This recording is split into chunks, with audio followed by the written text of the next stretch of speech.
அகண்டா 2 தாண்டவம் பாலையா ஃபேன்ஸ்க்காக எடுக்கப்பட்ட படம்னு தாங்க சொல்லணும்.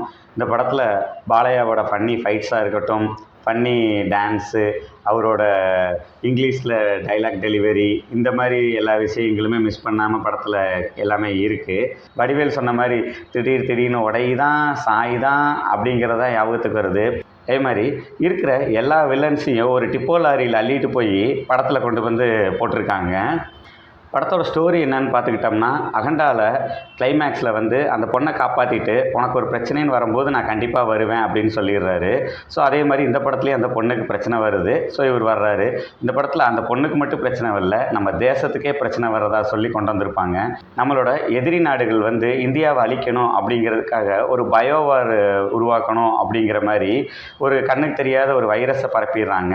ஸோ அந்த வைரஸ்னால் மக்கள் எல்லாம் எப்படி பாதிக்கப்படுறாங்க, அது வைரஸ்க்கு மருந்து கண்டுபிடிச்சாங்களா, இதை பாலையா ஸ்டைலில் பாலையா எப்படி வந்து அதை காப்பாற்றினாரு அப்படிங்கிறது தான் படத்தோட ஒன்லைன் ஸ்டோரியாக இருக்கும்.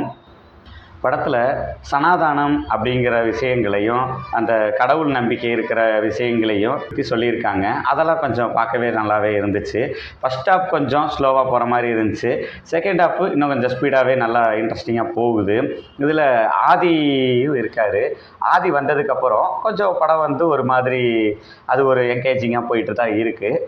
மித்தபடி படத்தில் குறிப்பிட்டு சொல்லணும்னு பார்த்தா டக்குன்னு நிறையா வில்லன்ஸு அடுத்தடுத்து பிரச்சனைகள் ஏகப்பட்டது அப்படின்னு சொல்லி சடன்னு ஒரு அதிரடியாக போய்கிட்டே இருக்குது. என்ன தான் சொல்கிறாங்க அப்படிங்கிறத தான் கேட்ச் பண்ணங்களாட்டியுமே அடுத்த பிரச்சனைக்கு போயிடுறாங்க. அது மாதிரி படத்தில் வந்து எக்கச்சக்கமான பிரச்சனைகள், எக்கச்சக்கமான வில்லன்ஸ், இப்படி எல்லாமே அதிகமாக இருக்குது. அது மாதிரி படத்தில் வந்து அம்மா சென்டிமெண்ட், சனாதானம் இப்படின்னு சொல்லி சில விஷயங்கள் பார்க்குற மாதிரி இருக்குது. தமனோட மியூசிக்கும் நல்லா படத்தை கொஞ்சம் நல்லா தாங்கி பிடிச்சிருக்குதுன்னு தான் சொல்லணும். படம் சில இடங்களில் கொஞ்சம் லேகாகவும் கொஞ்சம் போரிங்காகவும் தான் போகுது. படத்தில் ஆக்ஷன் சீன்ஸு நிறையாவே இருக்குது. நம்ப முடியாத ஃபைட்ஸு நம்ப முடியாத அளவுக்கு இருக்குது. படத்தில் பாலையா ஒரு 10 வில்லனுகளை கையில் தூக்கி பிடிச்சிக்கிட்டே லென்த்தி டைலாக் பேசிட்டு வர்ற மாதிரியும், நிறைய இடங்களில் அந்த மாதிரி வந்து நிறைய நம்ப முடியாத நம்ம பாலையாவோட வழக்கமாக அவரோட ட்ரேட்மார்க்குன்னு சொல்கிற மாதிரி ஃபைட் சீக்வன்ஸ் தான் அதிகமாக இருக்குது.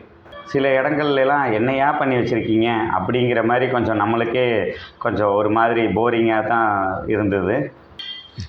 படத்தில் கிளைமேக்ஸு ரொம்ப லென்த்தியாக போகிற மாதிரி ஒரு ஃபீல் கொடுக்குது. நம்ப முடியாத அளவுக்கு பண்ண ஃபைட் சீன்ஸ்லாம் நமக்கு முகம் சுளிக்க வைக்கிது. ஓவராலாக பார்க்கும்போது படம் இன்னும் கொஞ்சம் பெட்டராக பண்ணியிருக்கலாமோ அப்படிங்கிற ஒரு ஃபீலை தான் நமக்கு கொடுக்குது.